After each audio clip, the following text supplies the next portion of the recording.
ये कहानी दोस्तों आपको रुला देगी। ये कहानी आपको बताएगी कि कैसे जब सिस्टम भ्रष्टाचार की भेंट चढ़ जाता है, तो उसकी कीमत लोगों को कैसे चुकानी पड़ती है। ये कहानी बताएगी कि कई बार सरकारी विभाग में, सरकारी सिस्टम में कितने लूप होल्स हो सकते हैं।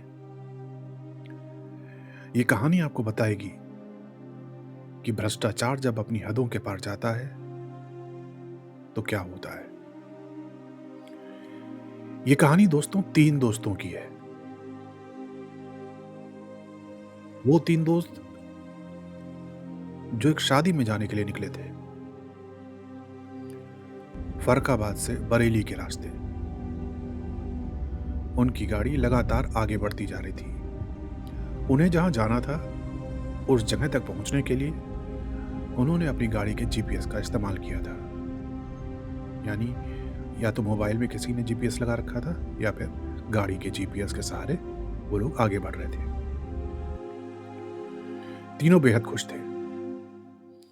दावा किया जाता है कि तीनों बेहद अच्छे दोस्त थे। वो अक्सर साथ घूमने जाते थे। लेकिन इस बार वो जिस सफर पर निकले थे, वो सफर उनकी जिंदगी में एक ऐसा तूफान लेकर आने वाला था जिसकी चर्चा अखबारों में होने वाली थी। वो तीनों अब बरेली जिले में एंटर कर चुके थे। गाड़ी उनकी लगातार आगे बढ़ती जा रही थी। जीपीएस के सहारे उनकी गाड़ी आगे बढ़ रही थी। इसी बीच रामगंगा नदी पड़ी, जिस पर एक पुल बना हुआ था।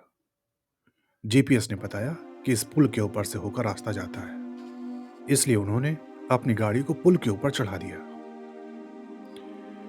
लेकिन वो इस बात से अनजान थे कि इसी पुल पर उनके साथ कुछ ऐसा होने वाला है जो अखबारों की सुर्खियां बनने वाला है। कुछ देर बाद उनकी गाड़ी पुल से सीधे रामगंगा नदी में जा गिरी। तीनों की मौके पर ही मौत हो गई। लेकिन अब आप सोच रहे होंगे कि एक गाड़ी आखिर पुल से कैसे नीचे गिर गई। क्या गाड़ी तेज रफ्तार थी? क्या गाड़ी का कोई एक्सीडेंट हुआ था? क्या गाड़ी को किसी ने टक्कर मार दी थी? फिर ऐसा क्या हुआ था कि गाड़ी सीधे नदी में जा गिरी? असल में जिस पुल पर गाड़ी चढ़ाई गई थी, वो पुल अधूरा था। पुल का एक हिस्सा 2023 की बाढ़ में ढह चुका था। लेकिन पुल जहां से शुरू हो रहा था, वहां पर कहीं भी ऐसा नहीं लिखा था कि यह पुल आधा है। उस पर काम चल रहा है, पुल निर्माणाधीन है, ऐसा कोई बोर्ड नहीं लगा था। इसलिए तीनों दोस्तों ने बेधड़क होकर अपनी गाड़ी को आगे चढ़ा दिया। गाड़ी चूंकि तेज रफ्तार में थी, इसलिए नहीं रुकी और सीधे रामगंगा नदी में जा गिरी। अब यहीं से सवाल उठते हैं। सवाल ये कि आखिर इन तीनों लोगों की मौत का जिम्मेदार कौन है? क्योंकि जब बाढ़ आई थी, तब 1.5 साल पुराना वाकया हो गया। क्योंकि बाढ़ जुलाई 2023 में आई थी, यानी पुल को बहे हुए करीब 1.5 साल का वक्त हो चुका था। यह सब कुछ अचानक नहीं हुआ था। जब इतना लंबा वक्त हो गया, तो क्या सिस्टम को वहां पर कोई बोर्ड लगाने की भी जरूरत महसूस नहीं हुई? क्या कोई बैरिकेडिंग में नहीं लगाई जा सकती थी? विभाग इस बात के दावे कर रहा है कि पुल इस वजह से अधूरा था क्योंकि आईआईटी को इस पर रिसर्च करनी थी कि आखिर पुल क्यों बह गया। लेकिन अगर यह पुल अधूरा था, तो क्या इस बात की भी जरूरत नहीं महसूस की गई कि इस पुल को बंद कर दिया जाए? और सबसे बड़ा सवाल ये कि आखिर यह पुल बह कैसे गया?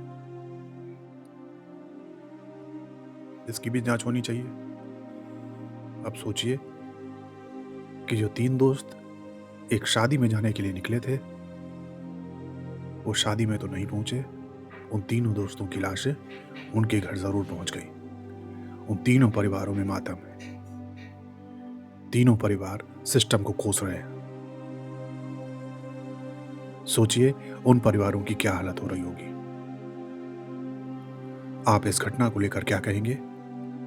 हमें अपनी राय दे सकते हैं।